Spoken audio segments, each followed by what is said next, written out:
You're looking good. It's the Migrating to Australia show.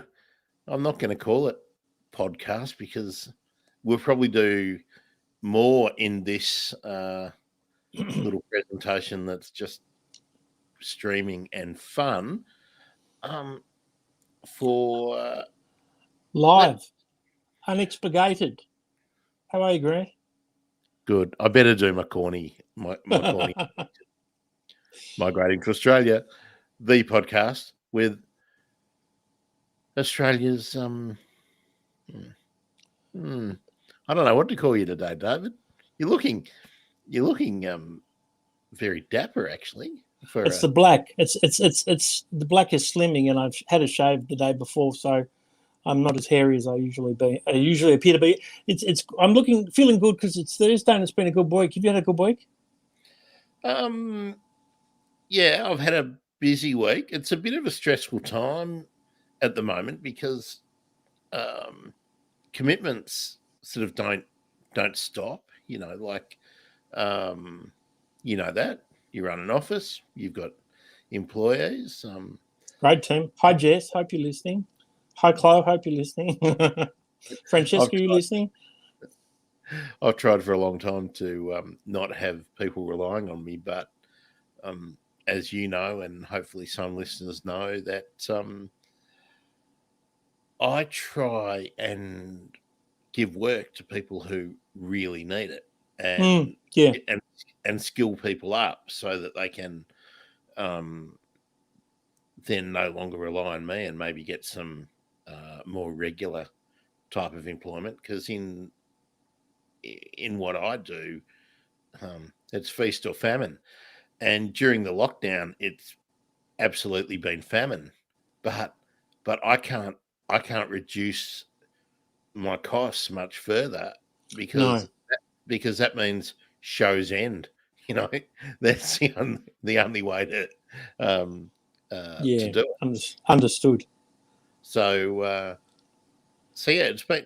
I mean, I haven't really complained about it much, but that second lockdown knocked the stuffing out of me, and a lot of people who were planning to do things have just put them on hold. Yeah, I think there's a real sense of uncertainty that I'm feeling in Australia that I didn't really feel it so much even in the long lockdown that we had. I just think now, because a whole bunch of government support is going to be withdrawn from business soon, and the rent holiday that all the businesses have not the rent holiday, the repaying their mortgages and business loans and all that stuff, that all comes to an end really soon. And I think people are just waiting. And one of the things, I mean, talking about health and mental health and physical health, I had a message from a listener earlier this week, and he's been doing long drives around rural Victoria in the line of his work. He's become addicted to our podcast. He used those words, he's addicted. And he said, let's see what Grant's up to. He wants to know and thank you for the message, Adrian. He wants to know how your health is now, listeners. 2 years ago? Yeah, what was it? September 2029, so nearly 2 years ago. You had a 15-kilogram tumour removed from your stomach. I did. Well, removed from my torso, from abdomen. Your torso. And if you are a recent listener, we've already done 2 episodes on this. We talked about this. I think the heading of the episode is, I think it was Grant's Big Challenge. I think I titled it, big clickbaity title. And we talked about that just a couple of days before I went in for surgery. And just a reminder, it's been so long, I'm a bit tired of telling the story, but I went in, I went into hospital because I wasn't feeling well. I went to the surgery to emergency on a Saturday afternoon. They kept me in overnight. The next morning, what was it? Sunday night, they let me out, but I had an appointment with the surgical, the surgeon anyway, on, I can't remember whether it was Monday afternoon or Tuesday afternoon. I think it might have been the Tuesday, because I don't think we had many days, did we? No. And he told me that I needed immediate surgery. But the big kicker, I mean, I kind of thought that I was going to have surgery. I didn't realise it. I just didn't know I had this big tumour in there. And the big kicker for me was that he told me the surgery was really serious. It was really big, and that I was a less than 50% chance to survive the surgery. And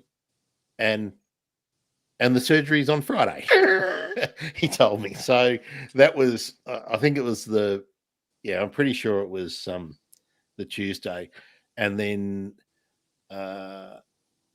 you said, come down to the office and we'll do a podcast. And but you did Constitution of a Bull. You have the Constitution of a Bull. Do you remember when you came in and showed me the photo of the tumour?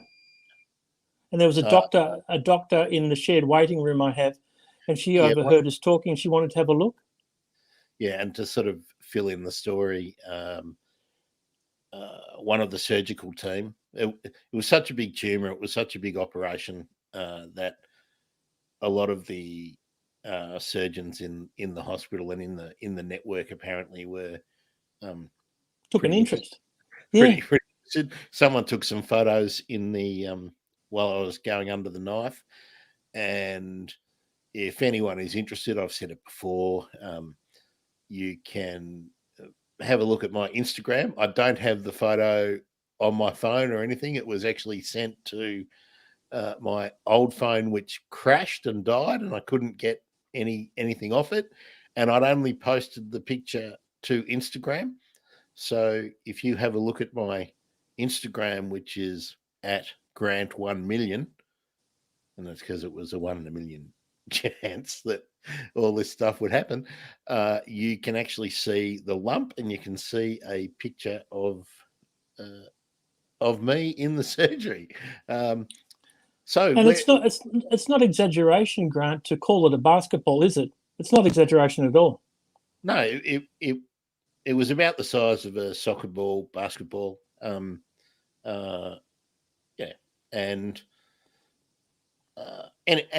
it's gone. It was attached to one of my kidneys, so that kidney is gone, and I've now got a scar that runs from, there's where my breastbone ends.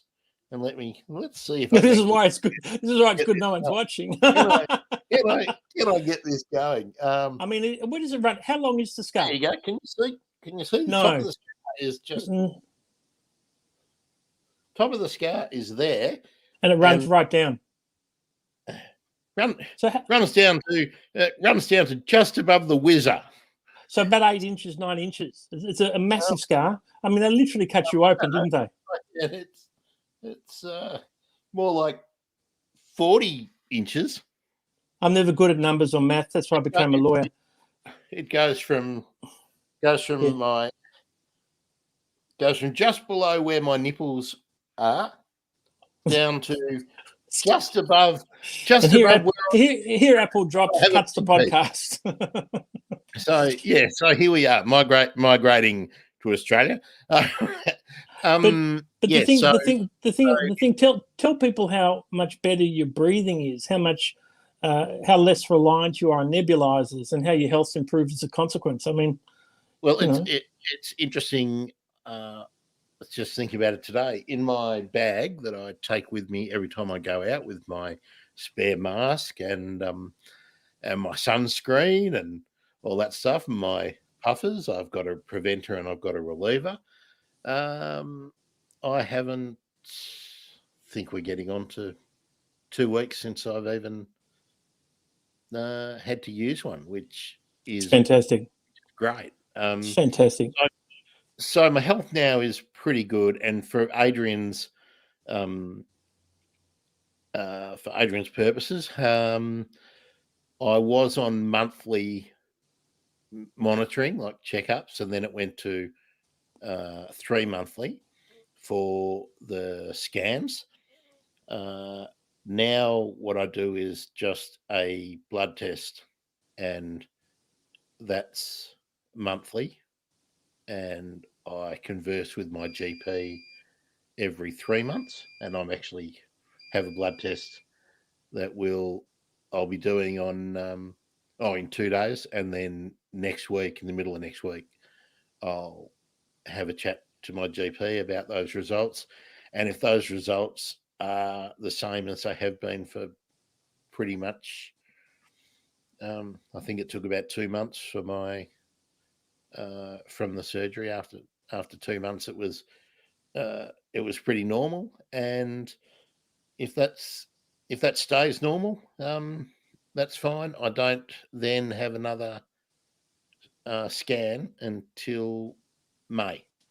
When are you considered to be in remission? When are you considered in remission? They say 5 years. 5 years clear is you can basically stop thinking about it. At 3 years, you're pretty much certain, but things do happen after the 5 years. So, but I'm pretty. Is that post surgery? 5 years post surgery, or yeah. But and the surgery got everything. There was a tiny bit left on it on one of the glands. They didn't remove one of the adrenal glands, I think. But yeah, look, I feel great. I'm in the best condition I've been in for a long time. Physically, for sure, apart from stacking on all those lockdown kilos, which, but you know, David, since we first met, I'd made all sorts of changes in my life, both forced and chosen, to live a less stressful life. I decided to live a small life because a small life is less stressful. And look, it's working for me. So, Adrian, things are good.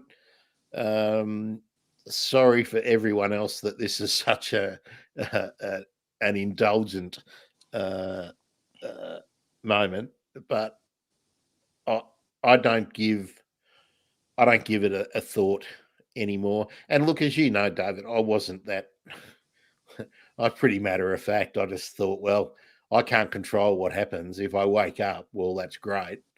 I did wake up. I was happy about that, and you just get on with it. You were out very quickly too. Yeah, I think I was only in for 4 days or something. Yeah. I remember. I would have liked another couple of days, to be honest, because it was pretty. Yeah. It was pretty sore, and I had I had the staples. I had the big staples. I think I had 112 staples. I think it was on the. Christ, that's the extraordinary. It's extraordinary. Yeah, it was a big. It's a zipper all the way. Yeah. So, people when they have open heart surgery, they have their scar up here. Well, I've got mine below that, all the way down to the good bits. You can tell people it was a knife fight in Mindanao, and you survived to tell the tale. Yeah. Oh, well, I've actually got a new People Army story for Mindanao, but that's for another time. So today we're talking about Alcatraz. That's Australia. It's about people. We thought we'd do a podcast on something for people who want to leave Australia, to get out of Australia, because it has seemed like a prison during this lockdown. But we can actually leave. As Australian permanent residents and Australian citizens, we can leave. So Grant and I are going to go through what needs to be considered if you wish to leave. Before we say that, you should have a really good reason to leave, because while we have all suffered in various forms during lockdown, we are safe in Australia, thank goodness, not like a lot of other countries. Yeah, and just for information for anyone in other countries, I think every state now has removed the hot list or red zone listings against any other cities. We're having COVID turning up in hospital quarantine. Everybody who comes in to the country has to quarantine for 14 days. Rich people like one of the Jonas Brothers.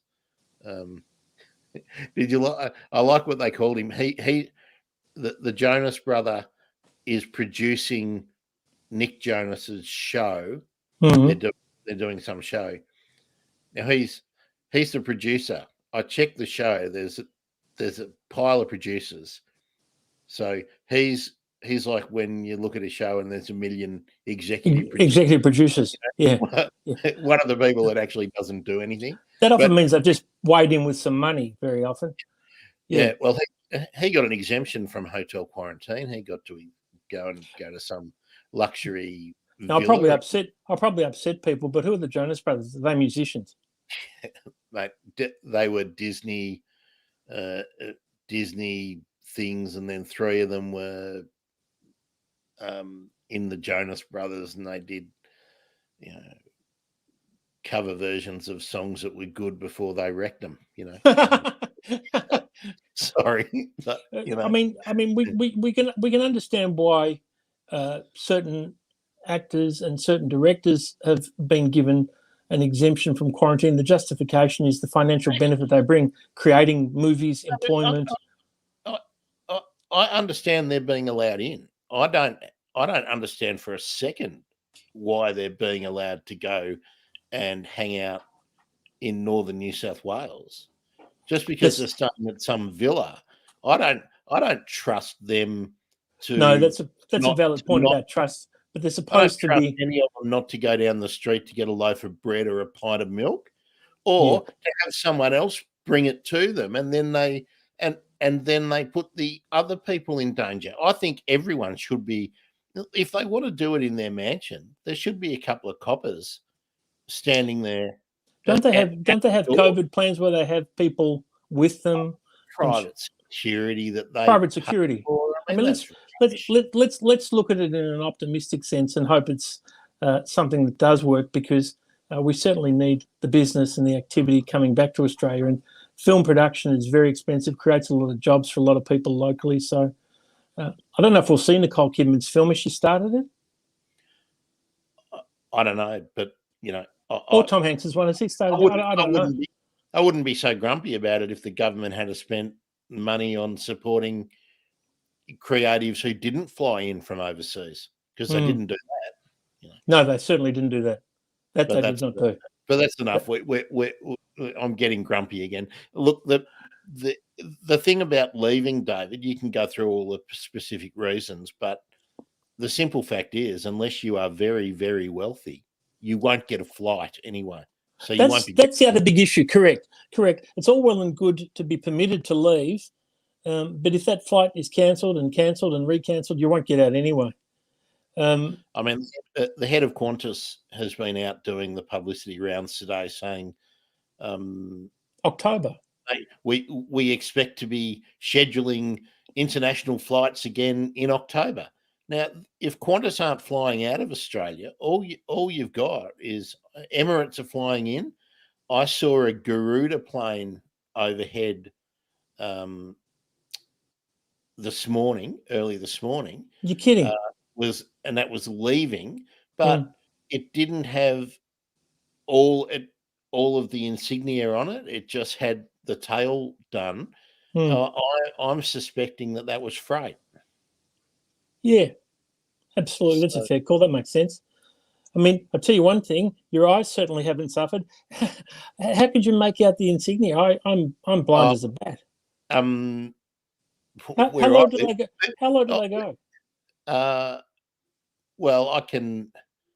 Uh, they take off from the airport and they Yeah. do a what would it be, a right turn. They bank to the right and they fly straight So over. only a couple of thousand feet above you. Yeah, yeah. Okay. Okay. And if I can't see who it is, I look up the Sky Scanner app and get the And there you details. go. Get the But details. but lately they've been very low, and because there's so few of them, there's no congestion in the sky. Mm. They are all coming in low. You can see who they are. You can hear them. But we used to have a plane every sort of 8 minutes overhead. What is it now? Just a Domestic couple of aircraft. just a Oh, we couple get of days. just Just a couple yeah. of days. Yeah. Most of the domestics aren't even flying overhead anymore. They're using the other runway, and we don't even see them, and I don't hear them. It used to be a problem podcasting. It used to be a problem creating. I'd be creating intros and stings and whatnot, and the plane would be going overhead, and I'd have to wait. You got to wait maybe 5 minutes from the time you can hear it before it goes away. But no. So, People David, want to talk go. about. People want to leave to see loved ones. People want to leave to see family members. People want to leave to pursue job opportunities. People want to leave because they've had enough of Australia.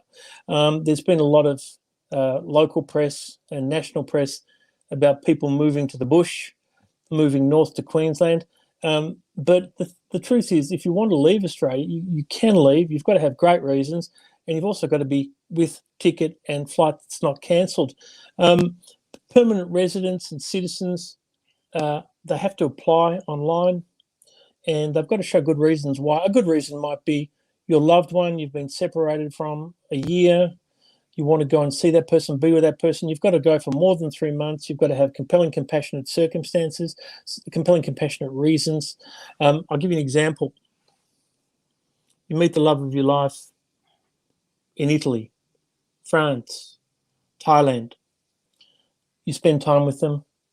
You spend a lot of time with them. You come home. You want to bring them out. There's lockdown. And there's lockdown from March of 2020 to now. What are we? February of 2021. It's nearly been a year. Can you believe it, Grant? Now, what happens? Email, phone call, missing each other, people pining for each other. So what's happening? A lot of loved ones are leaving Australia because it's easier to leave than bring their loved ones into Australia. The people who are here are getting a good go, and we can talk about that maybe on Saturday. That is the people who are on visas that require you to leave to be granted the visa don't have to do that anymore, or for a temporary period. For a temporary period from the 27th, we can talk about it on Saturday. People who have a 103 visa, a 143 visa, a 173 visa, normally if you're in Australia when they're ready to be granted, you have to leave. Because of COVID, you don't have to leave. And a few other visas are going to get into the pipeline down in March where they also don't have to leave. And we'll talk about that on Saturday because that's the day it opens. But we're talking tonight about leaving the country. And obviously, you've got to get a flight. You've got to get a visa. You have to get a visa for the other country. Reasons to leave: a loved one, pursuing a relationship overseas, pursuing job opportunities overseas, going for more than 3 months. More than 3 months is the key. You've got to be very careful about that. If you're going to go to the United States for whatever reason, for example, you get a 3-month visa to be in the United States, but Australia, you have to leave and be more than 3 months outside Australia. So there are little tactics involved so you don't get pushed back when you arrive in the United States. Imagine flying to the United States because you're showing Australia that you've got more than 90 days to be outside the country, and they stop you at the border and say, you're not genuine, you want to spend more than 90 days, you don't have a visa to spend more than 90 days, and they send you back. That can happen. That's a danger. Does that make sense? Yeah, but I think there's a more obvious danger, David. COVID. Tell me. That's the most obvious danger, that that there are airlines and states in America are behaving the same way that the states have here, and then there's the national governments. There are some airlines where they're saying you need to be vaccinated, or We you need to have had COVID. You need to have COVID antibodies, or we won't let you on. There are some who are saying you need to have a positive, clear COVID test within 72 hours. Now, there's some places that's happening. That's happening coming into Australia too. Yeah, that's happening coming into Australia. We don't know what it's going to be, but with the vaccines, we're miles behind. We're miles behind. Well, miles behind, but we know a number of doctors who are going to fight for the national health. What do they call the United Kingdom? The National Health System, NHS. A couple of Australian doctors I know are leaving, and they're going to fight the COVID battle in the NHS because they're dual citizens. And the Australian government has no issue with them leaving. They can leave. No, that's okay. What I'm saying is, if it's you or me, David, we've got to have really good reasons. My doctor has told me that the earliest I'm going to get a COVID injection is July. It's July. Now, the Australian vaccination program in a week has fallen 3 weeks behind. So, I mean, the chances are that instead of July, mine will be in September, perhaps, if everything goes well. We don't know. I suppose the other question is, Grant, though, even with the vaccine, do you want to go? I don't want to travel at the moment, not for a while. That's the point I'm making, David, that even if people want to leave and they think they've got a really, really good reason, you don't know what's waiting for you at the other end. You've got to have a visa. You've got to have a visa. That's right. And you've got to satisfy that criteria for the country you're going to. But even if you've got a visa, you might find that where you go gets blacklisted. Absolutely. So we just do not know. That's the point I'm making. And that's the danger in taking any form of travel, be it for the NHS or going for your own business or going for your employer. You've got to have very, very strong reasons. One of the reasons that won't fly is getting medical treatment outside Australia. We have world-class medical facilities here, so that's one that won't get you out. I can't think of any sort of illness or any issue that would not be able to be dealt with in an Australian hospital. But even more basic, David. Imagine going to a country where they've got vaccinations happening, but they've got a shortage. They don't have enough. You're not going to get it before a citizen is going to get it. You're not going to get it before their aged care residents and their emergency workers and their police and whatnot. So it just seems like unless you absolutely have to go, I think my personal view is you're crazy. You sit and wait. Oh, absolutely. And then there's 40,000 citizens and permanent residents trying to get back. We've got limits on how many people can enter the country to come back. So even if you manage to get a flight, I mean, look at all the stories that people are ready to get on their flight, and then they get bumped, and 13, 14, 15 times. And then they're in contravention of their visa from where they are. It's just too risky. It is too risky, but if you do have to travel, the threshold is high. I've done it for a few people who've basically said, I miss the love of my life. My love of my life can't come here, so I'm going there. And it necessitates a lot of logistics at the offshore end, and you've got to get permission to leave. You've got to show why you're going. And I mean, if you're pursuing a loved one, for example, because the loved one can't come here, you'd have to show you're renting your house out, you've resigned from your job, you've lined up work in the new country, you're going to be hosted, housed by your loved one who owns or rents their property. It's a major logistical exercise, a major evidence gathering exercise, and you've got to coordinate both ends to make sure it's a smooth departure from Australia, because if you don't, you won't. Funerals are very hard because funerals come, they take place, and then it's done. Now, you've got to have a reason to leave for more than 3 months. So I would say that anybody trying to leave to attend a funeral won't get an exemption. But if someone's leaving because their father has died and their mother is alone and mother needs care, that might be a way to do it. Might be a way. I got one recently for a client, and he went back to his home country because his mother and father did have COVID, and he was instrumental in helping mum around the house and look after everything, and he was okay, thank goodness. Mum came back, but dad's slowly recuperating. Dad's left hospital. So when family members are suffering, you leave for more than three months and show what you're going to be doing. You get letters from doctors to show your parent has passed, your parent is ill, your parent's incapacitated and needs you. You've got to gather a lot of evidence. People are trying on the same evidence or little variants on the evidence and wondering why they don't succeed. It's all about the evidence. You get letters from your hospital doctor, letters from your hospital specialist. You explain that to your employer that you can work from offshore. Like what he did, he was creative. He's an engineer, a very, very brilliant man. His country time zone is 3 hours behind ours. So he worked Australian hours online.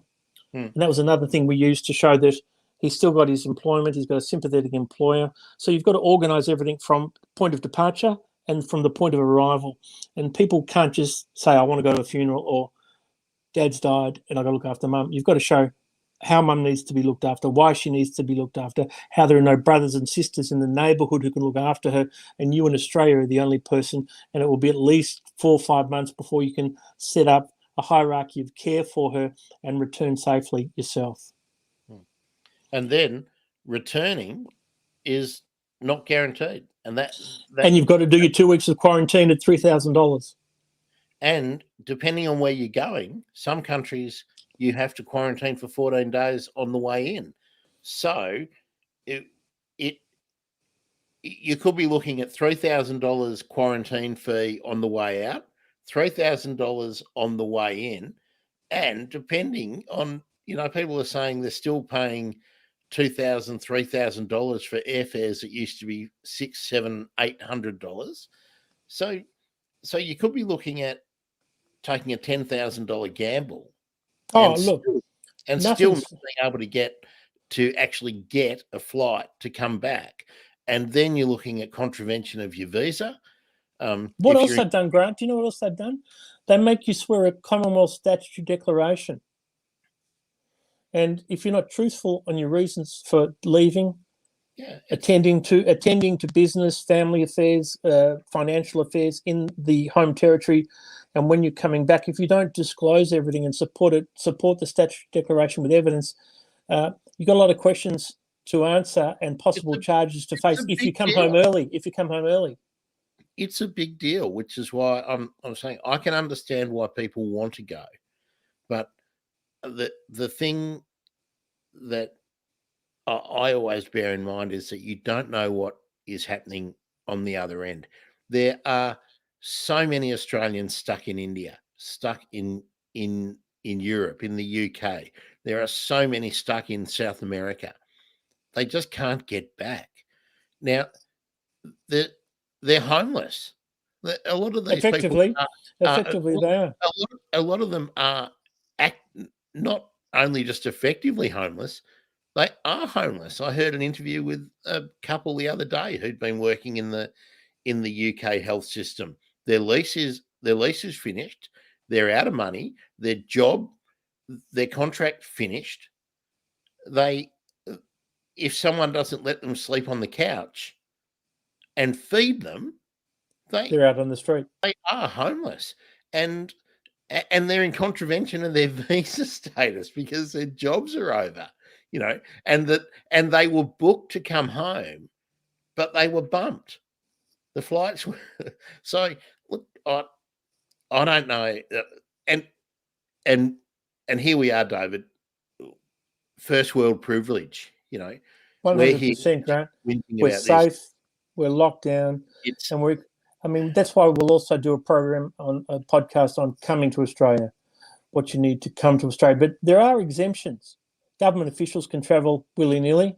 There's no issue for government officials to leave Australia. They can hop on a government plane and fly out.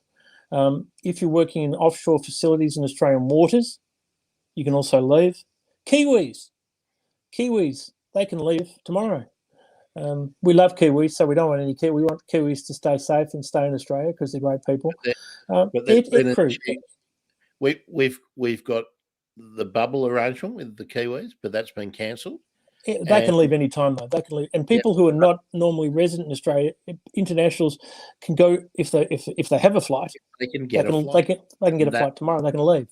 And that's the big proviso, though. If they can get a flight that used to be a couple of $100 might now be several thousands of dollars, and absolutely, you just might not get out. So, so people who are here, who are temporary residents, if all the ducks are lined up, they can leave tomorrow.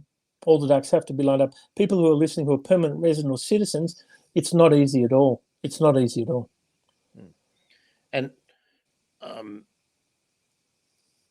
in terms of when to do it, the other thing is this: if you say you're going to the United Kingdom, well, you've got to get the UK visa, and you've got to balance that with leaving and getting the exemption. So your timing needs to be appropriate, and you don't want to do one thing before the other. I mean, it's no good if you get the exemption and you haven't got a visa for the foreign country.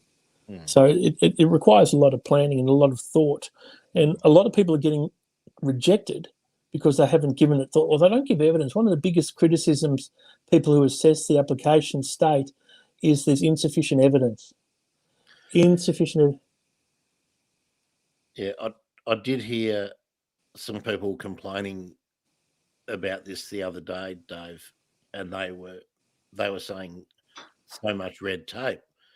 But then I was thinking, you're gonna get out, and then you're probably going to be one of the people who wants to come back, and you're stuck in this backlog of 40,000 people trying to get back, and I think we're only letting 3,000 a week in, aren't we?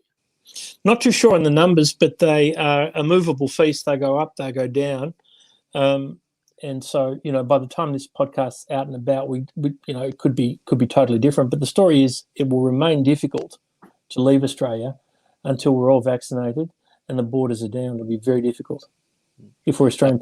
No holidays in Bali for people. No holidays in what is it? Koh Samui, Koh Samet. Yeah, no summer holidays for anybody in Thailand or Bali.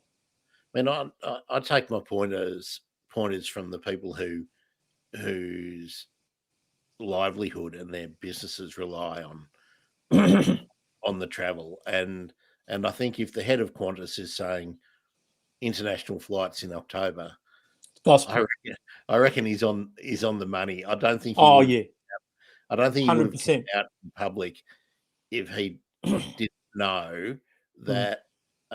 So that to me says he knows something that the government isn't telling us, because the government was telling us that 40 million of us are going to have had our jabs. We're all going to be fine in September. Well, October's not September. I tell you what, you and I could go for street eating in Kuala Lumpur for my 52nd birthday if we're flying out in October, mate. What do you reckon? Nasi lemak, 3 meals a day, beautiful. Curry puffs. But you know ikan bilis. What? You know what's going to happen as soon as travel is okay and the borders are down? All of us who have been budgeting for those $500 flights are going to go, what? They're $2,500. What? That's what's going to happen. There's going to be this rush, and the airlines aren't going to put full capacity on. It'll take them months to gear up properly. That's right. Correct. So I still don't think I don't think I'll be travelling until this time next year, maybe sort of April, May next year. I don't think it's going to be feasible for me. What I want to touch on before we move on is the ubiquitous doctor certificate.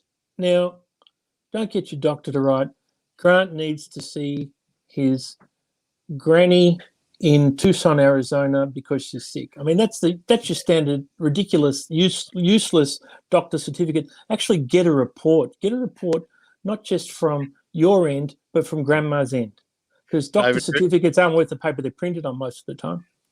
David, remember the glorious days when you'd front up for work after you've had a sickie because you had a hangover, or you'd been out seeing the Cramps or Madonna, at a concert the night before or something, and then you've rocked up with your medical certificate for having a day off, and it said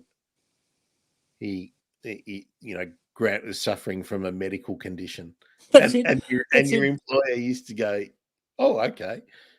Now, specificity is the key. Specificity is the key. Saying that Grant has to see his sick grandma and look after her in Tucson, Arizona is not enough. It has to be pages and pages and pages. They're going to want to see medical reports from the other end. They want to see the history. They want to see that she's actually your auntie. They want to see that you've got the time off work. They want to see that she's actually got a room in her house where you can sleep, look after it. They want to see why she doesn't have other nieces and nephews stateside. It's a major production. Private care, all that. Or private care, absolutely. They make it purposely difficult. The other thing, David, I just want to throw in, again, it's anecdotal because I've been listening to, I listened to the BBC overnight and whatnot. They've been talking to a lot of people who are trapped or can't do what they want to do. The other countries don't want casual visitors turning up. They got enough to look after themselves. So, correct.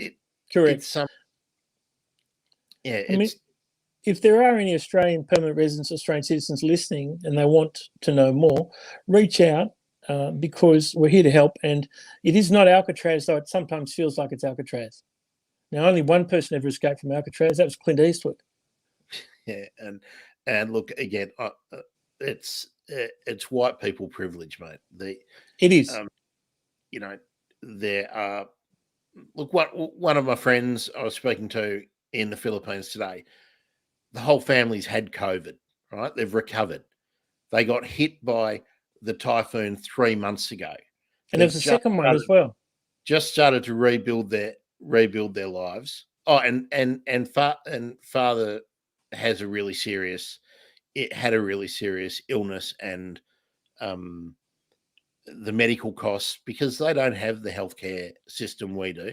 Medical costs crippled the family, and see a message on the phone with a photo, and it's flooding. It's just been, the typhoon went through a couple of days ago. They didn't suffer any damage, but now upstream, they had heaps of rain. It's come down, and now they're just praying that tonight they don't get flooded out and have to find somewhere else to go. So I always feel bad when we're whinging about how tough we've got it here, because the pandemic and all the other stuff that goes on periodically everywhere in the world, it's really tough. And I mean, it is tough. We're just on hold. We are on hold. That's what's happening here. People leave Australia in this time of pandemic for those reasons we've articulated: funeral, sick relative, employment, automatic exemption because they're government official or they work inbound, outbound freight. If you do have a funeral, make sure you get all the material. Make sure you show, like, if it's your dad, your mum, you must apply and pressure them to grant it. There is that 3 month. More than 3 months away, but they do have a directive. That they should approve funerals. What they'll be is nasty with funerals. And if it's your dad, they'll probably let you go. But if it's your father-in-law, they probably won't. What? Each case Why? is assessed on its own merits. The, but the it is the 3 month, the 90 days yeah. situation. You've got to show that. Is that because of the visa at the other end, or is the Australian government saying, "Sure, we're happy to let you leave"? You have a good reason. 3 months. Yeah. So what happens? It's both. It's both because. So can you fly to the South Pacific for a funeral that is due to happen next Thursday, and then come back 2 weeks after that, or a week after that, or do you have to for go a funeral? For a funeral, yes, they should. Their policy is to allow you to do that. But if you can't gain entry to the country where the funeral's been held, that's what I wanted to clarify. So that if it's a country where you can go have the funeral, they understand that country understands the situation, and then they let you come back. You're not going to be stopped from coming back. Where the issue is if you go to a country where the only way they're going to let you in is on a visa. Well, no, I'm lost. I can't. What happens is this. The US is going to say The US is going to say you can't stay more than 90 days. What happened recently? Some clients flew stateside for their visa to be granted. If they'd had a bit more time and the government had been a little bit slower in processing their visa, they could have availed themselves of the provisions that start next week. But this was some months ago, so they couldn't. They flew to the States and they flew a few days later back when the visa was granted because they have to be offshore. It was far more preferable for them to go to the United States than their home country, because if they'd gone to their home country, God knows what would have happened. Okay, but they weren't permanent residents. They were grandparents, so it was a parent visa, a contributory parent visa, and they were in Australia looking after their grandchildren, having a great time. They got stuck here because of COVID. And the provisions that are coming into place on the 27th would have been perfect for them, but their time for visa processing was just before Christmas, so they couldn't have stayed here for the next 2 months and brought their time up to now because the government wouldn't allow it. It was time for them to pay the money for the visa, the second visa application charge, go offshore, come back, have the visa granted. Now, is there a different situation or a different attitude for the processing and the granting of the exit visa, the exemption for Australians and PR and citizens is very different? Okay, so you and I are citizens. Yeah, so we have to show how long we're going away for, our purpose for departure, that we have a visa at the other end, that we've budgeted for a return, we have our flights booked for return, and we have leave from our employer or letter from our employer that we need to work at the Missouri plant of our business. It's evidence from both sides of the pond. Okay, so if you are not going for work, like you had just... if you're not going for work, if you're going to pursue the love of your life, you've got to show that you've wound down everything at home. You've resigned from your job. Oh, Grant, lovely service. Here's your watch, mate. Thanks for being with us the last 10 years. Pity we can't get Sarah here to Australia. We understand you're going to be with Sarah in Angola. And so what happens is you show you're renting your place, you're selling your place, you've resigned from your job, you've sold your car, that you've got a visa for Angola, that Sarah is putting you up in her grandparents' house because that's where you want to live, that she's organised for you to take an English language tuition teaching job in Luanda. Isn't that the capital of Angola, Luanda? Isn't Luanda Zambia? Is it Zambia? No. Angola's... Anyway, do you see the patterns? Love, professional, personal reasons. Yeah. You have to wind down what you're doing here, or have permission to leave what you're doing here, and a visa and evidence to show you're establishing a life or establishing a short-term visit of 3 months or more with the engineer. Proof that Dad was in hospital. Proof that Mum and his sister were sick, quarantining. Proof that he could work in the time zone for the Australian business he works for. Proof that he'd be coming back after X number of months. And then you get it. The only danger with a funeral is, they tend to happen very quickly. And to get an exemption out, to get a visa for the country you're flying to, or if you've got a passport, you're a citizen of that country, getting a flight there, these things take time. And, the turnaround, for want of a better term, from the passing of somebody to their internment is usually a week, isn't it? It's not much longer. Now, well, I want to ask a couple of specific questions. With the bubble arrangement that has stood with New Zealand and will probably be reinstated again soon, does an Australian citizen or permanent resident need an exemption to fly to New Zealand? I don't know about New Zealand because it's New Zealand law. Not sure. Sure. Now, I don't know anything about New Zealand, but I do want to see Queenstown. That's the only thing I know about New Zealand, Queenstown. Now, if an Australian citizen or permanent resident wants to go to, let's say, the EU for a funeral, and the funeral is in, let's push it out to 5 days. Very tight. Very tight. And the government is dragging its feet. Are they stopping at the gate anybody who does not have an exemption, or does the fact that you don't have an exemption mean that when you get to the other end, you're going to have trouble with their immigration system because you haven't got a visa to enter for anything other than maybe a tourist purpose, and that are the Australian government, if you can get a flight back, the Australian government going to stop you at the immigration gates in Sydney or Melbourne or Brisbane on your way back? If you haven't got a travel exemption, you can't leave.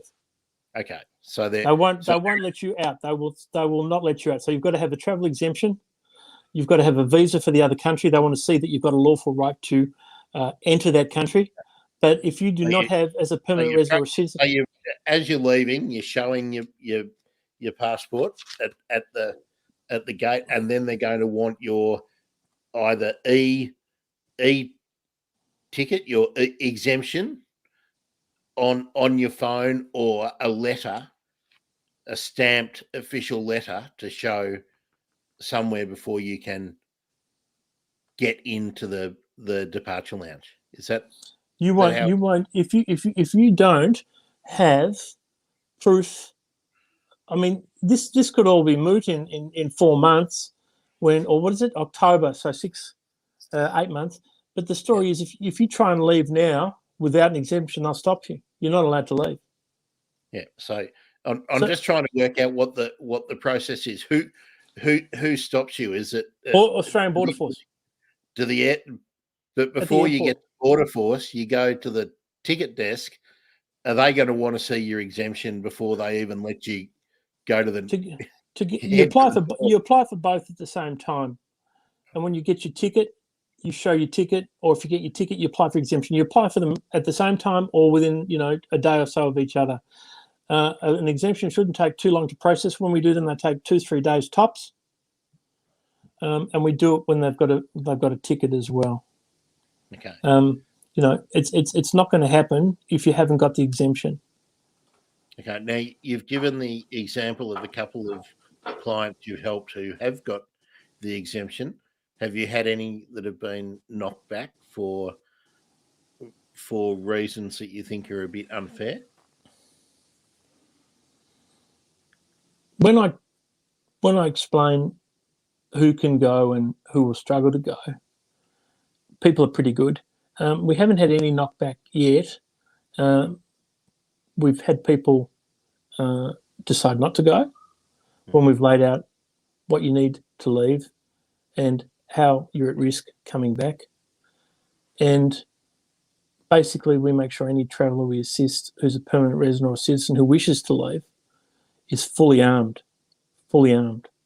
Have you had any examples, David, of people who have left earlier on in the pandemic and then are having issues at the other end with visas? No, because we've always made sure, or we always tell people who do it themselves, that they must have the lawful right to enter the country they're in. Because it's not Australian migration law, we can't take it any further than that. Okay. Well, the reason I ask you that is that you make sure that your clients are very well prepared so that the level of risk is just minimised. Totally. zero. I mean, the good thing is this: 2 or 3 days you have the exemption, or you don't have it. And I just worry. The tough one is for funerals, because under their policy, under their directive, they should be allowing people. But then when you've got is the flight there, the flight back, the lawful right to enter, and a lot of people miss out. And the thing that is really, and you've got to be family members too. Remember, it's relative, immediate family. Yeah, immediate family. It's cousins. Forget about cousins. But the thing that is really sad when it comes to funerals and perhaps, are they letting people go where death is imminent? If people are very sick, they're in palliative care, or they're, on death's door in some shape or form, yeah, they are allowed to go, but you've got to have the doctor's report. You've got to have not only the diagnosis but the prognosis. Yeah, you've got to hit Australian Border Force with everything you've got. Yeah. And if it's and then the other issue is, if you're not going to an English speaking territory, or the doctors aren't, the doctor should be able to prepare documentation in English, but you've got to get it translated if they don't. Well, that was the point I was just about to make, is that again, it's the unfairness of the first world versus the second world and the third world. These exemptions and the ability to come back, and just the ability to get out and back in a hurry, really depends on the port you're going to. 100%, and the purpose of your visit, and and the country you're going to as well. That's right. But you're going to be treated very differently, I think, if you're flying to Egypt than if you're flying to Britain. 100%, without a doubt. At both ends. Yeah. Which is, and it's understandable, but it's not fair. Again, it's first world privilege. I'm 100%. 100%. David. Now, I mean, bottom line, if it's not essential, stay home, stay safe. Easy for us to say, once again, safe in our homes, COVID-free. Sometimes people don't have that choice, but the Australian government has, through Border Force, Department of Home Affairs, high hurdles to clear. One of the things we often pipe about, and it's important to pipe on about, is greener pastures, and shifting from Australian permanent residents and Australian citizens wanting to leave. I just thought we'd touch briefly on people who move from one state or the other in the hope that the state migration program they're moving to might be better than the one they're in. And South Australia this week took a number of occupations off its state skilled migration list for the 489 and the 491 and the 190 visa, and they're subject.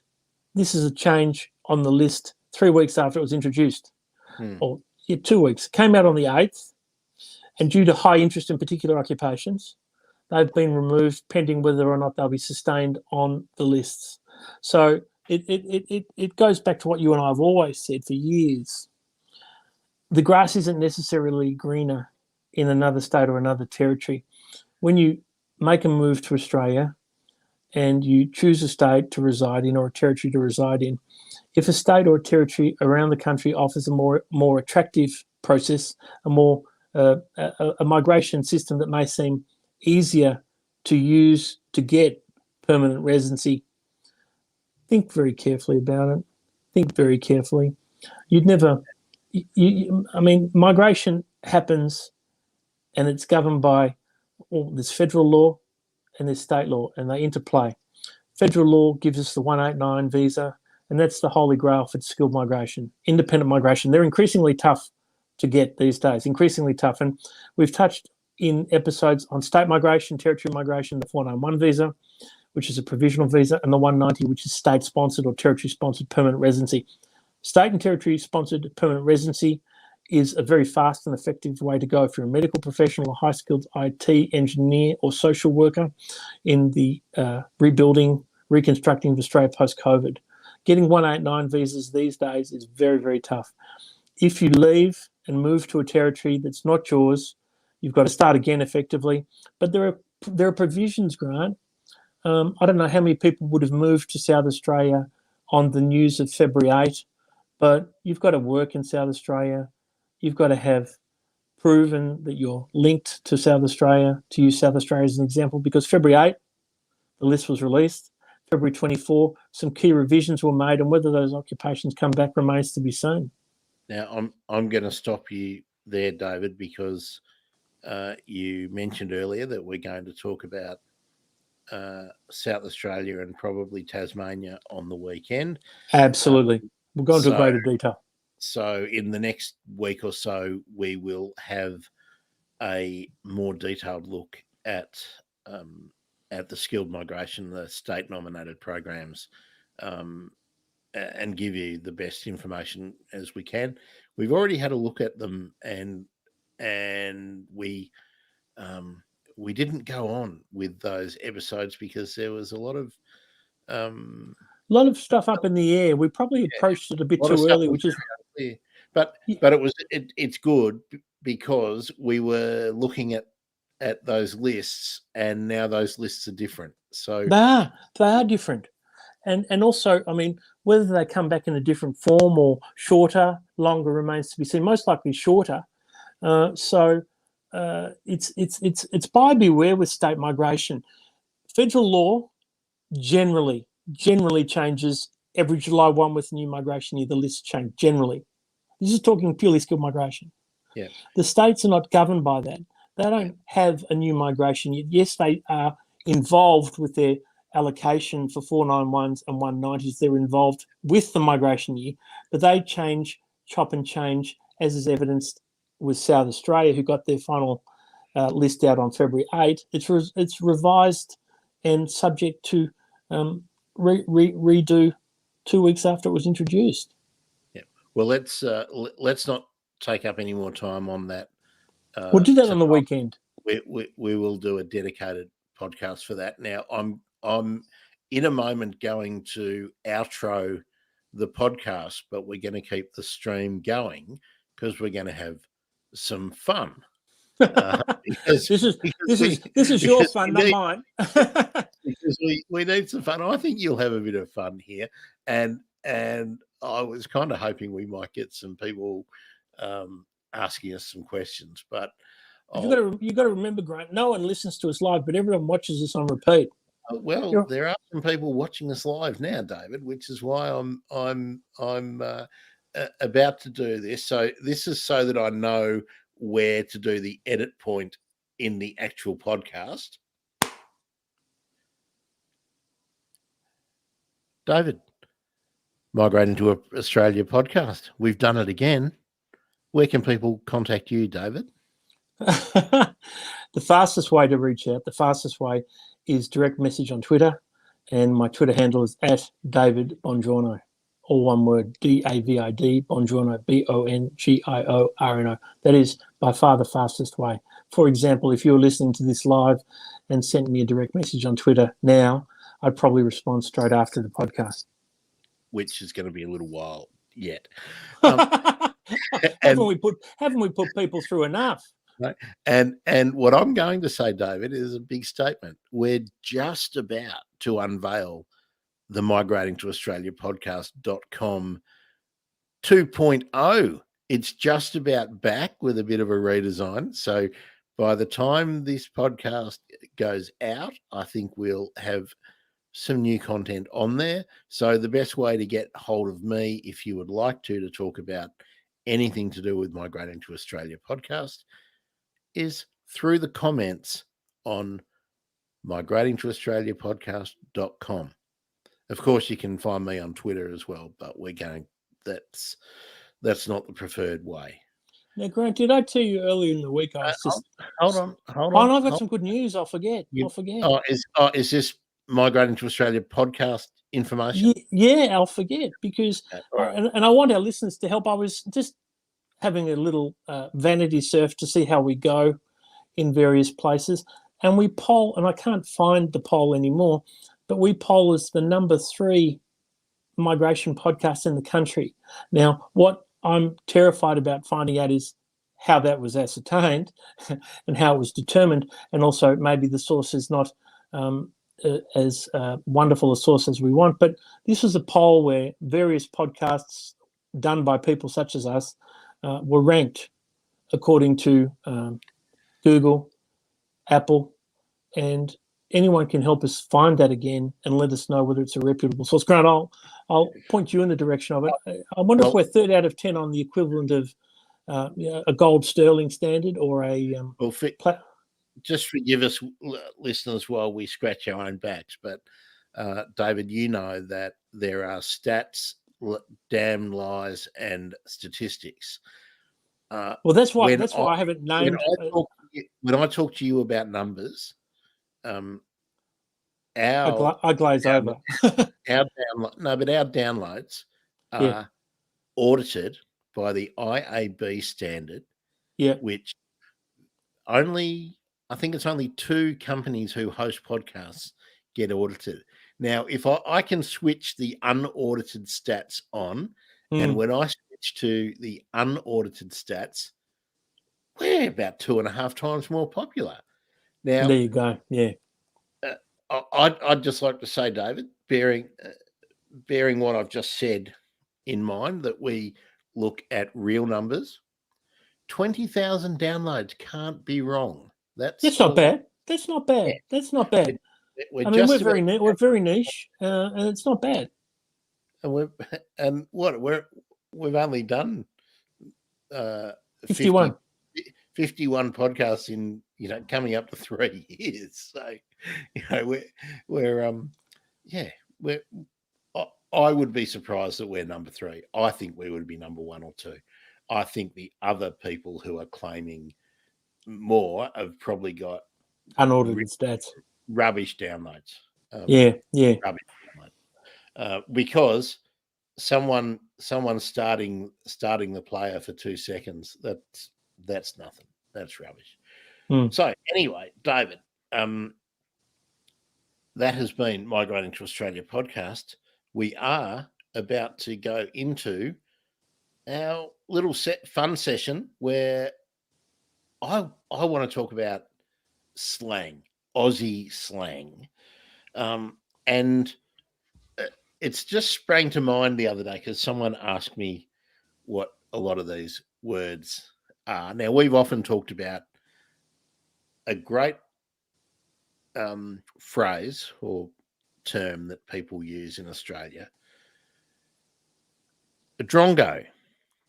Now, David, let's slip back into it. Let's reminisce. The information contained in this podcast is general in nature and should not be taken as specific legal advice. If you do take this information as specific legal advice, what are you? You're a drongo or a galah, Grant. That's right. Now, drongos and galahs are birds here in Australia. The drongo is also found in parts of Southeast Asia and the Pacific Islands. But the reason they say a drongo is that drongos clown around. They play around. They flip around on their perches. Often they eat tropical fruit that may be fermented, so they might be drunk. Galahs will do cartwheels round and round on branches and whatnot. The galahs are pink and grey parrot, big cockatoo. Or it's a small cockatoo, but it's a big parrot. That's one of the great terms that we have here. Now, There's a famous Australian song, Down Under by Men at Work. Now, I can't play it because we'll get Breach zapped, copyright. but it's also too, very well known, especially in the US. And there's a phrase there where women glow and men chunder. Someone asked me what chunder is after they were listening to the song. Now, puke, vomit, throw up, hurl. Let's look at the first bit, where women glow. Now, that's an old-fashioned English and Australian, or British and Australian term. Probably for being tipsy. Well, it's generally Blush not with so alcohol. much being tipsy. It's blushing. Yeah, it's the blush. So the women glow, so they blush after they've had a couple of drinks. Couple and of sherries. Men don't just have a couple of polite drinks. No, they don't. In the 80s, when this song was popular, the drinking culture in Australia was a bit different to now. It's still, in certain sections, pretty feral. But back then, you drank until you passed out. That was a big night out. And you chunder, spew, puke, hurl, throw up, drive the all porcelain those bus. adjectives. So yeah, that was so there's that one. I said, "Do you speak in my language?" He just smiled and gave me a Vegemite sandwich. Now that's everyone thinks that's all we eat here in Australia. The English know what Vegemite is. It's a better version, a superior version of Marmite. Yeah, they call it Marmite, and it's a yeast extract spread, and on hot buttered toast. Is a vegetable extract spread, and Marmite is also a beef extract spread. All are delicious. All are delicious. Yeah. Do you like Vegemite, Grant? I do, but I love it. I love it on crumpets with butter. Yeah, I don't have it that often.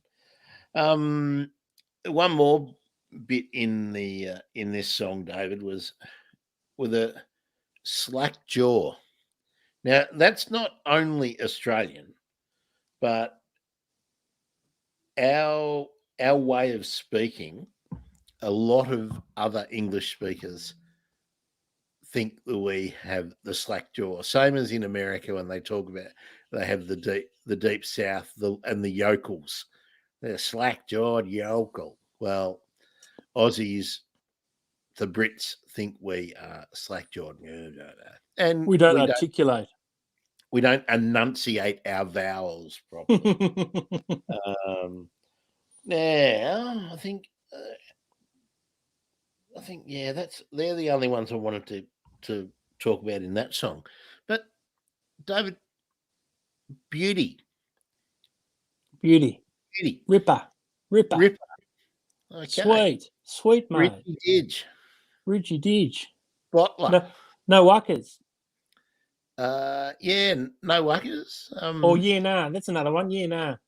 Well, that one's not a phrase for the same thing. All those things said before are all the same thing. It's good. Yeah, it's good. Ripper, Bonza, Bottler, you beaut. We've got many ways to express affirmation, and you're right. What else have we got? We've got. I think you've covered them. Oh no! There's millions. I can't. Give me another one. Well, Reggie Didge. Reggie Didge shows our age. Reggie Didge is when something is. Did we throw in Bonza? Is genuine? Yeah, Bonza. Ripper, beaut. And of course, in the 70s, when John Newcombe was at the tail end of his career, Beauty Nuke. Yeah, that was the one to cheer. Struth, mate. Now, Struth. Now, how would Damn. someone. Dang. Well, they're American. So Yeah, that's the equivalent. what? No, I don't think they're equivalent. That's like wow or whatever. No, It's truth truth like damn. truth is it's more exaggerated. It's like Jesus well, it's Christ. even sort of more. It's like oh mate, I shot 10 kangaroos, mate, and I had to pick them up myself and throw them in my ute, and I had to drive Truth. 24 Truth, miles. mate. I got 24 miles on 1 cup of petrol, mate. You sound like you sound like the two blokes I was listening to in a Cairns pub in 1990, and it was punctuated by profanity. Well, the word the, I'm leaving the profanity out. You know that I would usually use it, but we're broadcasting to the world. It's for a non-Australian audience, so we have to, except for those who are listening to want to get out of Australia as permanent residents and citizens. But yeah, liberally laced profanity in Australian idiom. It's clanger. Clanger. What's a clanger? It's a disaster. It's stronger than whoops. Well, that was a clanger. Some of our jokes on Migrating to Australia are clangers. Yeah, well, clanger is most often heard in sports commentary. So clanger is a really big error. Usually they had some kind of missing an open goal in football. Well, it wouldn't just be missing the goal. It would be you run into an open goal. Goal is the big sticks in Australian football. And kick it off the side of your foot out of bounds. Or even worse, you've gone to kick it. You've missed it. It's bounced. You've missed it totally. Someone's from the opposition has picked it up, taken possession, had 2 bounces, kicked all the way down to their full forward line. Their big full forward has taken the mark and then kicked the goal, 6 points. That's a clanger. That's a clanger. Bottler. Gee, I haven't heard that for years. Bottler. She's a bottler. Years. She's a bottler. I've heard the male persuasion when they're taken by the female persuasion say she's a belter. Yeah, she's a belter. She's a really good sort. She's a good sort. Yeah, she's a looker. But a bottler is something that's really good, above average. Usually, certainly in my family, if the family were around at a barbecue and they'd mention someone that we all vaguely knew, like, how about Gwen? I saw Gwen down at the tennis club. Oh, hadn't seen Gwen for a while. Then someone who appreciates all of Gwen's good qualities and the work she's done in the community would chime in with, well, Gwen, she's a bottler. She's a bottler. Fair dinkum. I don't think there'd be anyone in Australia under 70 named Gwen. I had an auntie Gwen on my maternal side, and she'd be 80 now, easy 80. There's still Gwyneths and Gwen Stefani, who's 52. Gwen Steph. Gwen Stefani. They're still around.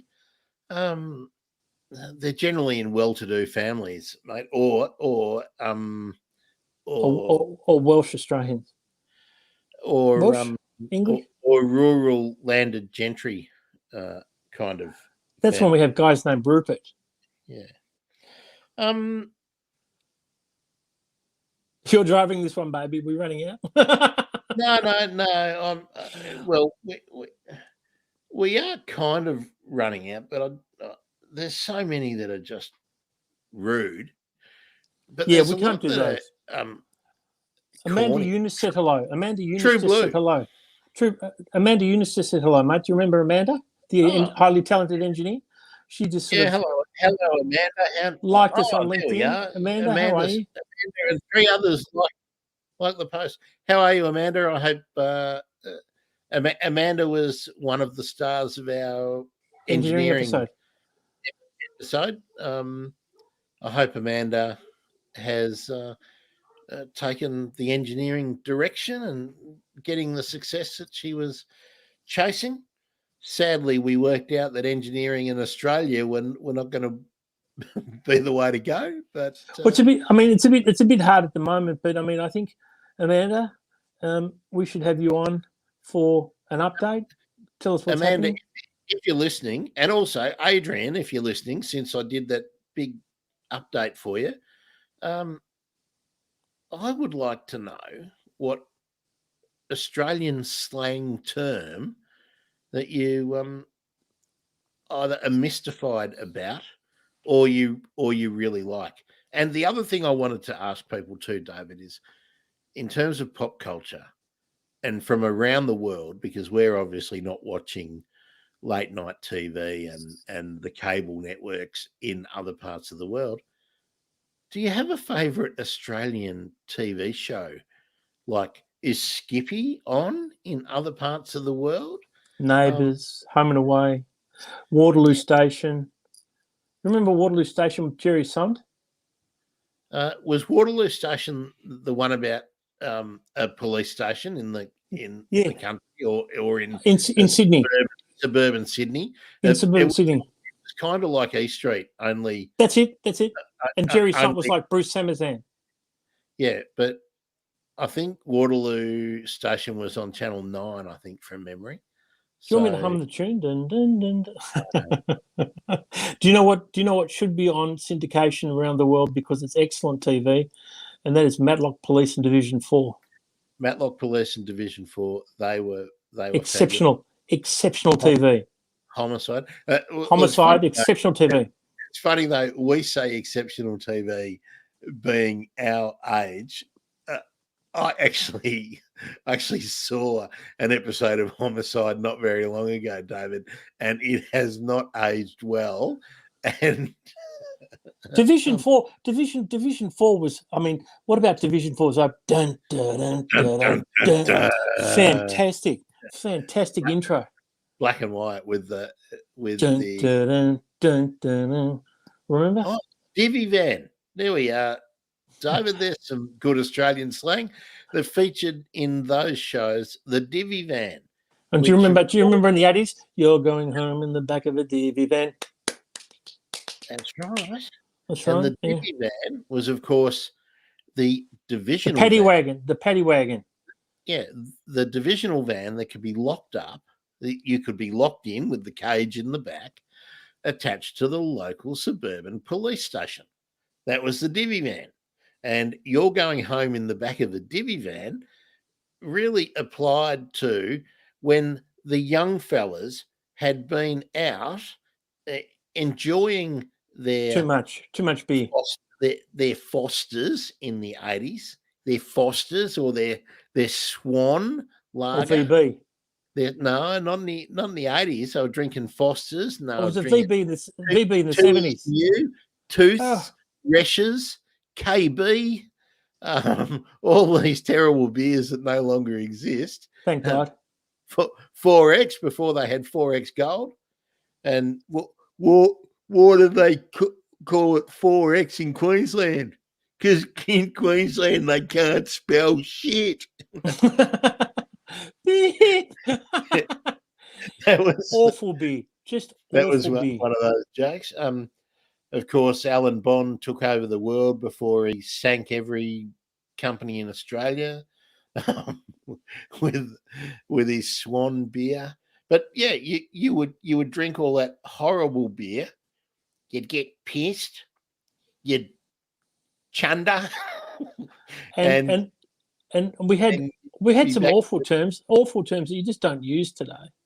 Well, that's what's really interesting when you do watch Homicide, Division 4, Cop Shop, Matlock Police, all those things that were Cop Shop with Gil Tucker. Yeah, Gil Tucker. Gil Tucker. Hello. You know what I saw the other day? Now, this is total indulgence, David. I was watching ABC late at night and they were replaying old episodes of Countdown. And I saw the one where Gil Tucker hosted in doing his role as whatever that, I can't even remember what his stupid policeman name was. But it was terrible. But people. Countdown was the equivalent, I suppose, of Top of the Pops, Solid Gold, and Molly Meldrum is an icon of Australian music. And have you ever seen the interview? And you can Google it with Iggy Pop. Oh yeah, where he was, "Hey baby," and Iggy's got no top on, and Molly's trying to tell him to behave. Here's the other thing I noticed is watching YouTube and whatnot. That performance of Iggy Pop, where he was lying on the ground with just his gold lame pants on, without a shirt, and writhing around and, "Come on, doll face, come on and bore me," when he was singing On Board. That's right. We all thought that was amazing, but he did the same thing on the Dutch show, and he did the same thing on, I think it was the old grey whistle test, the English. Oh, no. So it wasn't original. It was all. I've seen two other performances which were basically the same. Oh, that's a shame. That's a shame. Yeah, that's a shame. So it was very funny to watch Molly try and handle him. It's like holding a slippery fish. It was just Dolly. Molly was all over the joint. Molly. Dolly's my dachshund. See, no one who is an Australian is going to know who Molly is. Molly Meldrum, Ian Molly Meldrum, who was famous in the 60s, 70s, 80s, 90s, and the 2000s, a rock journalist who became a TV... A rock oracle. Not just a journalist, an oracle of, and friend of all the powerful musicians in the world. Midas Touch, and is... Everybody stopped to talk to him. Bowie, Iggy Pop, anyone who came to Australia spoke to him. He was probably our most famous rock parties in Melbourne. Yeah, and his house was all done up in Egyptology stuff. And his house is in Richmond, and everyone knows where it is. But everybody leaves him in peace because he's a good guy. Yeah, he's still alive, isn't he? Yeah. Molly's still, but I'm not sure that he's as well as we would remember. Had a nasty fall a couple of years ago off the ladder. Did. And I hope everything's going great, Molly, because you can't replace those memories. National icon. Now, bringing it back a little bit to idiom and slang. Remember the ostentatious song recording / film clip for Australiana. That was full of those idioms. I'm going to put a YouTube link to that with the episode, so that people can get an idea of how over the top it can be. A lot of that's died out. It's sort of that slang, that idiom is sort of socioeconomically based, isn't it? I mean, it depends where you go to school, where you come from. What's that? I'm doing my best to keep it alive. I'm a rural kid who was not with the silver spoon in the mouth, and this kind of stuff was. I do like the double negative that it doesn't have the meaning it has in European language. The double negative. I didn't do nothing, mate. All right. That's one of my favourites from my days as a criminal defence lawyer. I didn't do nothing. All right. I like the double negative. Double negative. What about there's some terms for guys and girls we can't touch on, but they're quite colourful. Well, we've got Sheila's. A girl was a Sheila. What was a boy? A boy was a bloke. A bloke. And also, what about when somebody of the opposite gender calls you mate? It's not a term of endearment. When a woman says to you, mate. Well, mate's one of those words where we use it in so many ways. It can be like a statement of disbelief. Oh, mate. If you're watching someone, you're watching sport, you see someone take an amazing catch, and you go, mate, that's amazing. But we don't call our mates. We call them something else. It's not fit to not fit to broadcast, not fit to print. It's a term of endearment when it's a term of I reckon that, of high offence around I the reckon rest of the that, country. I reckon that's gone out of fashion since that particular word has become the most offensive Ubiquitous. word in the English language, without a doubt. Yeah. Only rivaled, I think, by the N word, and in Australia, certain other derogatory racially based terms. But Those terms do not bear examination. But what's interesting is when I got pulled over by a policeman who was 6'4", and full the of muscle. sergeant. He She was was 6'4" no, and full she of was 6'4" of muscle, and she said to me, she looked down and she said, "Mate, what have you been doing?" I said, "Oh, I'm terribly sorry, Sergeant. I've been speeding." When somebody of the opposite gender calls you mate, it's not a term of endearment at all, at all. And unless that particular person is quite blokey in their general demeanour. But also too. I mean, we're looking at it through the prism of 50-something eyes. So people who are 10, 15, 20 years younger might have a different view. They might have a different view. I'm sure some of them would, but in general usage, we often have words that, like you just mentioned, I'm gonna throw two of them in. Lucky these aren't going in the podcast; they're just going to be in the video on YouTube. Wanker and bastard. Well, wanker's offensive. But wanker's offensive. It depends who uses it and the context it's used in. You can be at a barbecue with your mates, with friends, and someone will go, "Hey, chug us a beer, you wanker." Now, they're not insulting you. Oh, yeah, look, I mean, individual facts and sets of circumstances. If you're out at the cricket or at a party, at a barbecue where you don't know everyone and you've annoyed someone's going to say, "Oh, look at that wanker."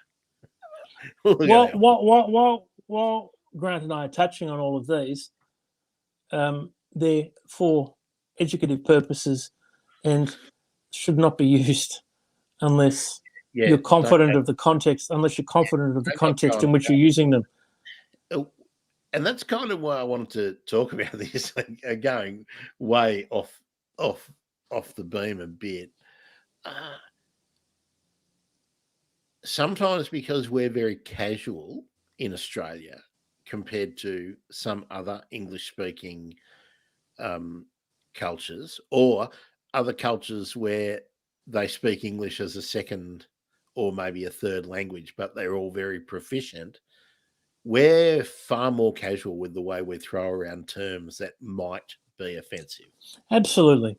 So a good rule of thumb is to avoid any words are risky that begin with B or C or D or W or F. Oh, how could I forget F? But see, but F in parts of Australia is like oral punctuation. Yeah, well, doesn't make it any better or more acceptable. It's still very naughty, very offensive, but it's almost commonplace.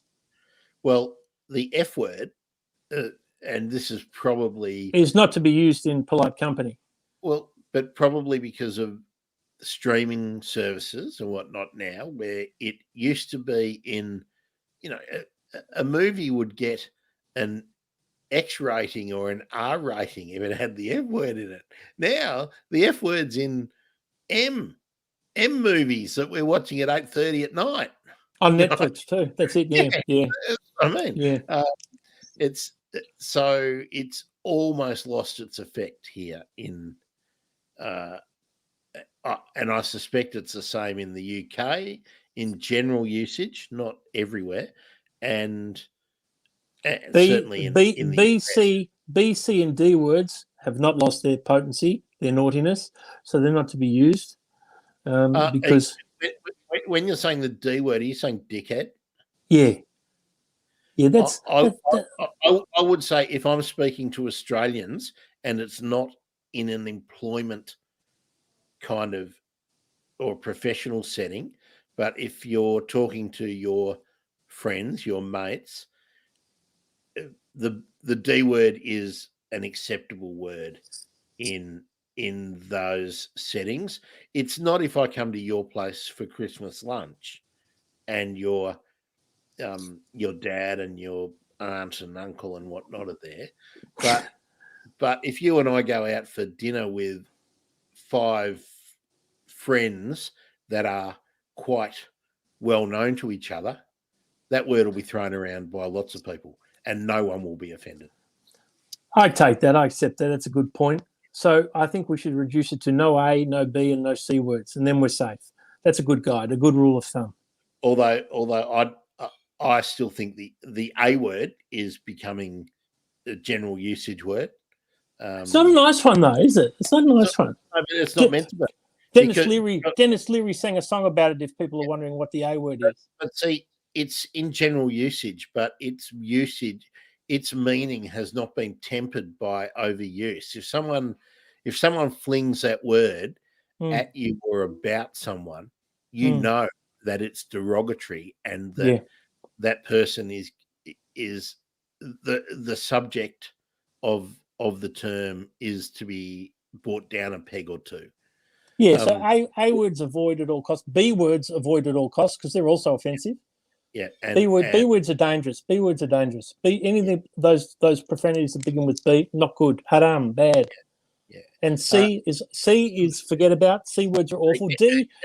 Again, I would put a proviso on the B word in that I'm going to use it in a minute, which is a bit of warning. But if I'm in an Australia, like a bunch of Aussies, not. But if it's a bunch of Aussies, they use the very naughty C word as a term of endearment when it's a naughty, bad word. No, that's much rarer. But no, when they say you're very funny, very funny. Yeah, but I don't use that.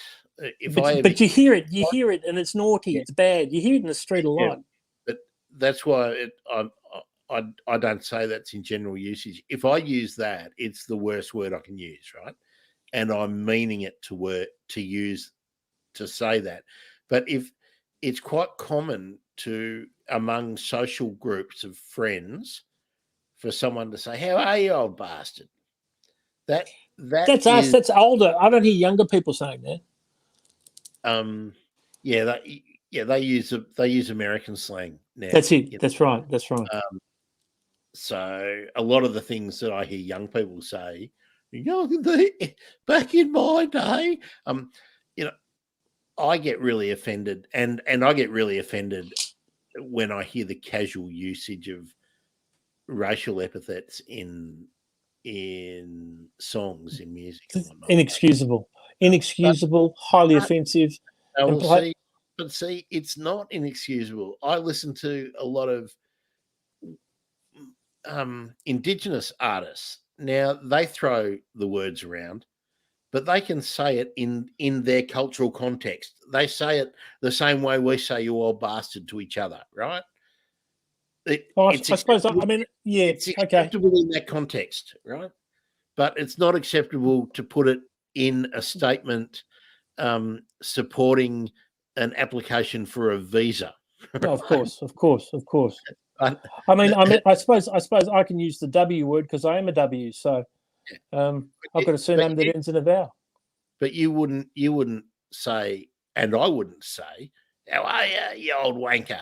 to someone. No, I'm talking about the chocolate frog, the WOG, because see that one's almost died out. I only ever use that if I am doing the play acting of the time when it was used, and for context for people, I saw a Christmas. Your father and you, wogs, were both vilified, and back then it was a term of vilification. Now it's a term of empowerment. But you don't really hear it as a vilification.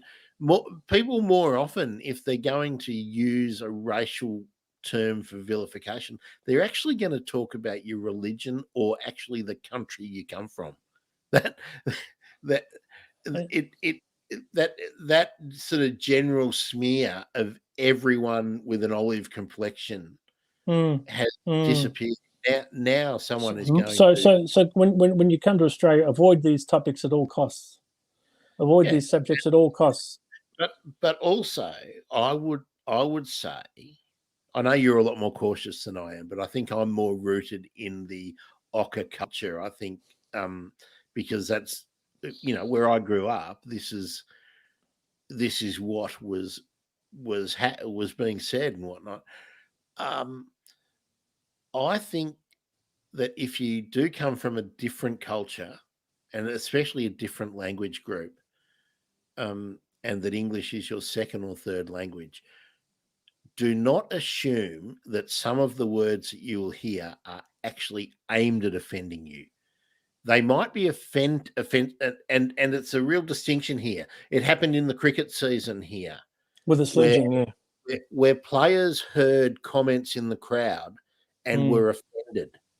But people who said those terms were using it, they weren't directing it at anybody, but they were using it in a group, and it was not meant to be offensive.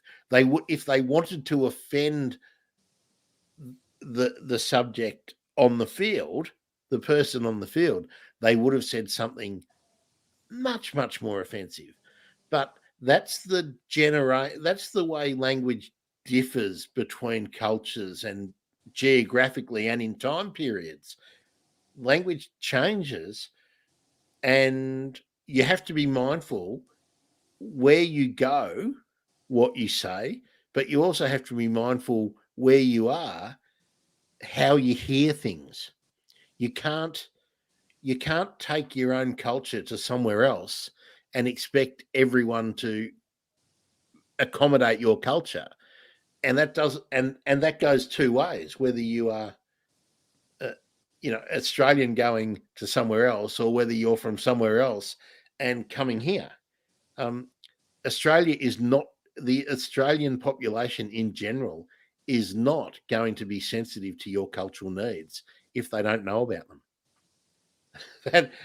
and that's the same if I go to some country that has no experience of Australians or even first world white people. And that's a lot of places you go where, well, it happened to me in the Philippines a lot. I'd go to the province and the kids had never seen anyone who wasn't an American who was white. So they assumed you were American, couldn't believe when they found out you were Australian. That's the first thing. They call out something like, "Hey, Joe." That's what they all used to call out. "Hey, Joe," because it's something left over from the servicemen who had been in the Philippines. But they're still there, Subic Bay, yeah? Yeah. But they're not everywhere. But yeah, I mean, my point is quite subtle, but I know there are a lot of terms that I heard because I go off the beaten track when I go. If I can ever travel outside of Australia again, that's a question we're all wondering. But I avoid the foreign places, like all the tourist attractions and all that, and I like to go where I would be an unusual person to see, and you can hear what people are saying. Often they're just stating the obvious, but they're not meaning to be rude. They're not meaning to be rude. But they're saying things that if they were an Australian and they said it here and I heard it on a table in a cafe the next table across, you'd want to smack him in the head, but that's not. So yeah, I'm just saying there are cultural differences that you have to be mindful of, you have to be aware of, and yeah. Saturday we'll talk South Australia, Tasmania, and we've got a very special guest coming up the following Saturday. He's an emergency medicine specialist, a doctor who is an Australian, Indian, and English citizen, and he'll talk to us about his journey to Australia, and he'll also talk to us about working on the front line in COVID.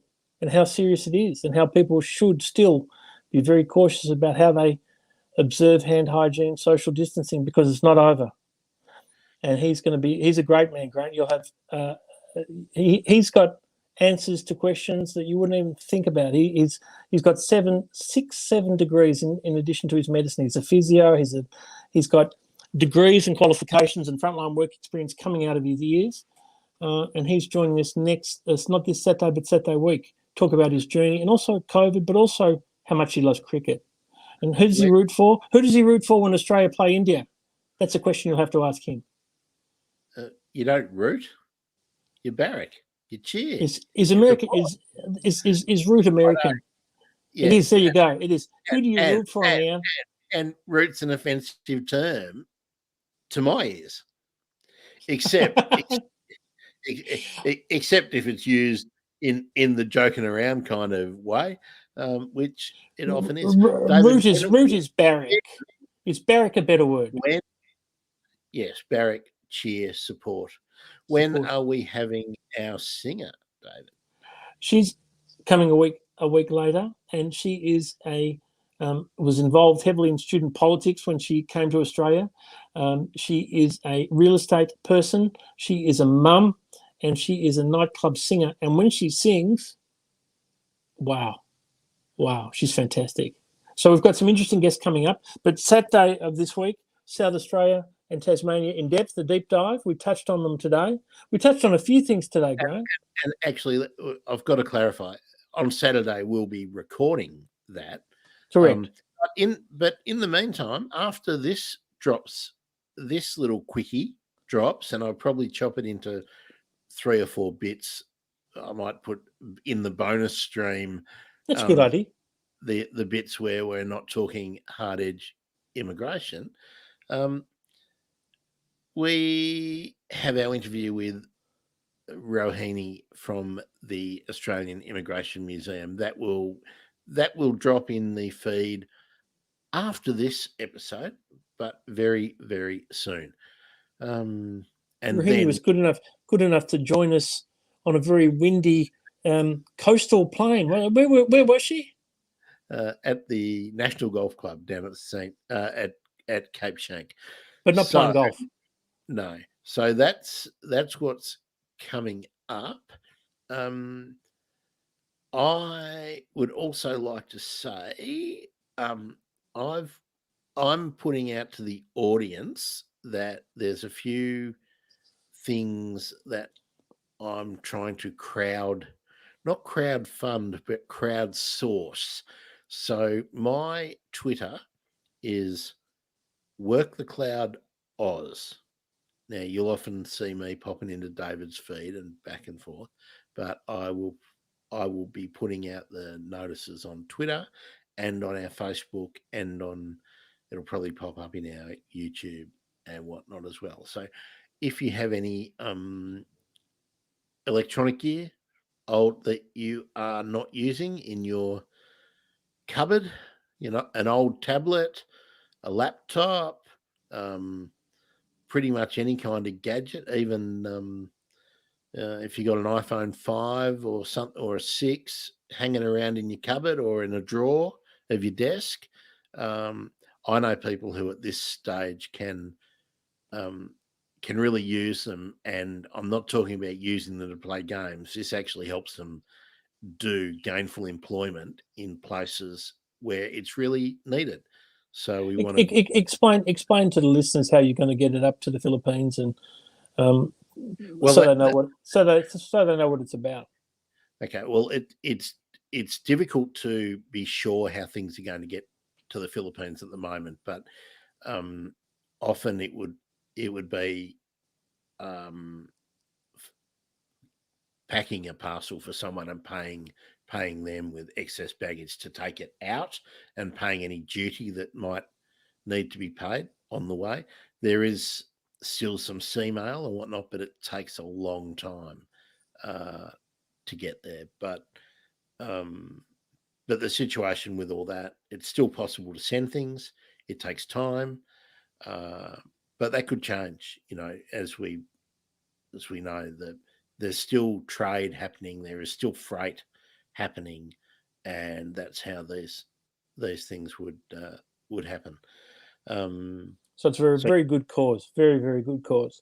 Yeah, and look, you know, David, my motto is reuse, reuse, reuse, and I know lots of people have got what they consider old tech sitting in their people would be cupboards and surprised. drawers. People would be surprised how many iPhone 3s and 4s and 5s are still floating around in drawers. You're absolutely right. Well,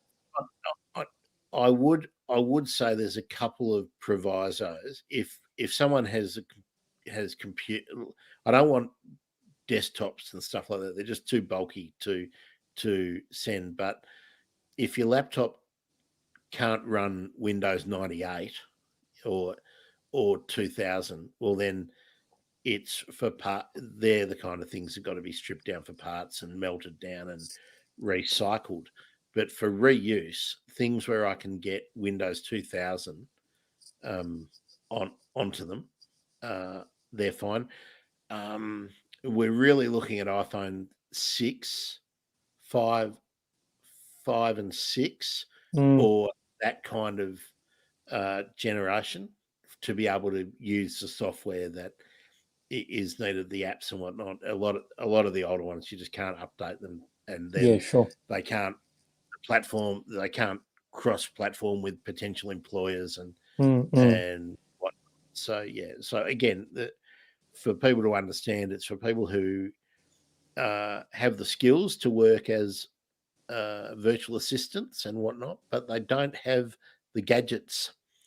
And at the moment, they like the secondhand markets for all these kind of things have just gone crazy. The new prices have gone crazy for all this kind of stuff. And I'm not looking to buy stuff. I'm, I think it's on one of the pages I've got. I can't remember what thing, but I've made it a sort of commitment to give away 10% of my gross income to not always registered charities, but to people who need it and places that need it. And I do a lot more than that, but I can't be buying people equipment. I just don't. No, absolutely not. Totally understandable. I live a small life for a reason, but I know that there is all this stuff out there that could be going places. And if you don't want to give it to me, find a bloody community group or an Indigenous school, or find someone who can use it, because it's and it's part of the climate change commitment for me too, David, is that the resources are locked up. That we don't want to be digging more holes and cutting more things down and making more plastic stuff if we don't need to. And if you've got your cupboard half full of gadgets, either take it to e-waste, take it to your local library or wherever where they are collecting it, or get in touch with me if it's functioning, or if you think it can be repaired. A lot of times it's just got to be a little bit of time spent to update, or I've got spare stuff to put in things, and it can be useful. And that's so I'm going to be flogging that quite a bit on my socials for the next couple of months. So when you see my tweets about this stuff, David, share with all and sundry, I will indeed. I'll retweet and share. Absolutely, retweeting is caring and sharing. And I might even make a little handout or something so that you can ask around. I mean, you're in an office with how many people work there in normal times? In normal times, in non-COVID times, about 100 people on the floor. Yeah, about 100 people. So there's going to be. I bet someone's got some stuff sitting in a cupboard. I remember seeing a computer in your cupboard, which is now hosting our stream. So it's being put to good use. So that's it. That's exactly right. So that's what all that's about. Now, David, when I click the button, there's some things we need to have a little chinwag about too. So no worries, mate. Don't disappear. Thanks, dear listener, I hope this edits up all right and that it doesn't drive you mental. That's Mental. That's why you're doing it in 5 and 10 minute bites. Now, mental. That's another Mental. word that you shouldn't really say nowadays. You can't say it, and there's another word, SPAZZ, that cannot be said at all either. That's another one. One of my favourite bands from the 80s, Dave. Was Mental as Anything. Mental as Anything. That wasn't offensive then. Martin Plaza was the lead singer. It's pretty offensive now. Very offensive. Hello. We've got someone's back on the stream. You've come in just in time for us to hear us say good night. Good night and goodbye. I Arrivederci. Ci vediamo. Buona noche. Buenas noches. Buenas noches. And Bonne nuit. And if here's a good one. Selamat sore. No, selamat sore. Selamat malam. No, it's night time. Yeah. Selamat malam. Selamat malam. It's night time. Bye bye. So yeah. Ciao guys. Ciao.